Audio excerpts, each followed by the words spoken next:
नमस्कार, मैं एस्ट्रो सोनिया आपका स्वागत करती हूँ। कैसे हैं आप सब? उम्मीद है बहुत अच्छे होंगे। दोस्तों, आज मैं आपको ऐसे ही कुछ उपाय बताने जा रही हूँ जिनमें आपका 1 रुपया भी खर्च नहीं होगा और आपके सभी ग्रह अच्छे हो सकते हैं। ऐसे बहुत सारे लोग हैं जो महंगे उपाय नहीं कर सकते, पर ऐसे भी बहुत सारे लोग हैं जो समय की कमी के कारण भी उपाय नहीं कर सकते हैं। तो आज मैं आपके लिए बहुत ही साधारण और बहुत ही सरल उपाय लेकर आई हूँ। यदि आप इनको करते हैं, इनको करने से आप अपने सभी ग्रहों को बैलेंस कर सकते हैं। ये उपाय हैं जल के, पानी के। जी हाँ दोस्तों, जल जीवन भी है और जल से उपाय भी होते हैं। आज मैं आपको जल के ऐसे उपयोग बताऊंगी जिनको करने से आप अपने 9 के 9 ग्रहों को बैलेंस कर सकते हैं। आपका ना तो कोई खर्च अधिक होगा और ना ही आपका समय खर्च होगा। तो दोस्तों, वीडियो शुरू करते हैं। सबसे पहले जो उपाय मैं आपको बताने जा रही हूँ वो है सूर्य देव के लिए। यदि किसी जातक की जन्म कुंडली में सूर्य पीड़ित है, सूर्य अशुभ प्रभाव दे रहा है, या सूर्य के कारण शुभ फलों में कमी आ रही है, या सूर्य किसी कारण से जन्म कुंडली में वीक है, तो ऐसे में सूर्य को बल प्रदान करने के लिए जातक को प्रतिदिन सूर्योदय के 1 घंटे के भीतर भीतर सूर्य को तांबे के लोटे में जल चढ़ाना चाहिए। ऐसा नित्य करने से जातक का सूर्य बलवान होगा और जातक को सूर्य से संबंधित जितनी भी समस्याएं आ रही हैं, चाहे नौकरी से संबंधित हो, चाहे सरकारी नौकरी से संबंधित हो, चाहे सरकारी कार्यों में विघ्न पड़ रहे हो, जातक को सूर्य से संबंधित जितनी भी समस्याएं होंगी वो दूर हो जाएंगी। दूसरा उपाय है चंद्रमा के लिए। यदि चंद्रमा किसी की जन्म कुंडली में पीड़ित हो तो ऐसे जातक को मानसिक परेशानियों का सामना करना पड़ता है। जातक एंजाइटी, डिप्रेशन तक का शिकार हो जाता है। ऐसे जातक के पास कैश की कमी रहती है या मन विचलित रहता है, मन अस्थिर रहता है। तो ऐसे में चंद्रमा मन का कारक है और चंद्रमा जल का भी कारक है, और चंद्रमा के जो आराध्य देव हैं वो हैं भगवान शिव। तो ऐसे में जातक को भगवान शिव को रोज जल अर्पित करना चाहिए, जल अभिषेक करना चाहिए। ऐसा रोज करने से जातक को चंद्रमा से संबंधित जितनी भी समस्याएं हैं वो धीरे धीरे दूर होने लगेंगी और जातक का चंद्रमा बलवान होने लगेगा। अगला उपाय है मंगल को लेकर। यदि किसी की जन्म कुंडली में मंगल पीड़ित हो तो ऐसे जातक को मजदूरों के लिए पीने की पानी की व्यवस्था करनी चाहिए।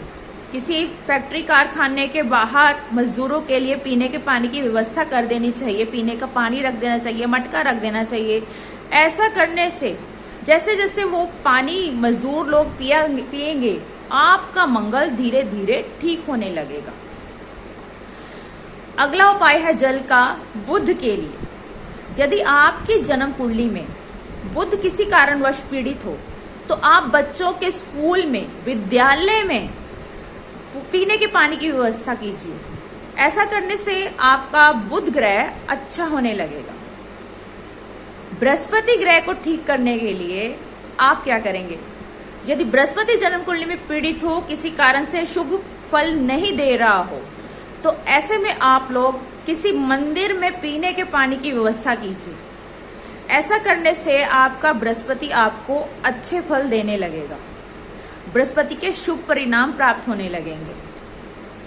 शुक्र यदि जन्म कुंडली में पीड़ित हो, यदि शुक्र के शुभ फल प्राप्त नहीं हो रहे हैं, जन्म कुंडली में शुक्र की स्थिति ऐसी है जिससे वो अपने शुभ फल देने में असमर्थ है, तो ऐसे में जातक को मीठे पानी का यानी शरबत बांटना चाहिए बना करके। हमारे पंजाब में इसको छबील बोलते हैं। मीठे पानी का शरबत लोगों में बांटना चाहिए। गरीब लोगों के लिए पीने के लिए मीठे पानी यानी शरबत की व्यवस्था करनी चाहिए। ऐसा करने से शुक्र बलवान होगा और आपकी जन्म कुंडली में शुक्र शुभ फल देने लगेगा। यदि जन्म कुंडली में शनि पीड़ित हो तो किसी वृद्ध आश्रम में आपको पीने के पानी की व्यवस्था करनी है, या कोई विकलांगों का आश्रम है, वहां आप पीने के पानी की व्यवस्था कर सकते हैं। ऐसा करने से आपका शनि धीरे धीरे बलवान होने लगेगा और आपको शनि जनित जितने भी दोष हैं वो धीरे धीरे समाप्त होने लगेंगे। राहु यदि जन्म कुंडली में खराब कर रहा हो, पंछियों के लिए पीने का पानी रखिए, इसको अपनी दिनचर्या बना लीजिए। प्रतिदिन पंछियों के लिए पीने के पानी की व्यवस्था कीजिए। आपका राहु आपको खराब फल नहीं देगा। यदि केतु के दुष्परिणाम प्राप्त हो रहे हैं, केतु के कारण कोई समस्या आ रही है, जन्म कुंडली में केतु खराब कर रहा है, तो कुत्तों के लिए पीने का पानी रखिए, कुत्तों के लिए पीने की पानी की व्यवस्था कीजिए और प्रतिदिन इसको अपनी दिनचर्या में शामिल कीजिए। ऐसा करने से आपका केतु धीरे धीरे आपको शुभ फल देने लगेगा। उपायों को करने से आप भी अपने सभी ग्रहों को बैलेंस अवश्य करेंगे और इन उपायों को करने से किसी तरह का कोई भी साइड इफेक्ट भी नहीं होगा। नॉर्मली लोगों के मन में ये वहम रहता है कि यदि ये उपाय या ये दान हम करते हैं तो कहीं हमारे ग्रह कमजोर ना हो जाएं या हमारे अच्छे ग्रह खराब ना हो जाएं।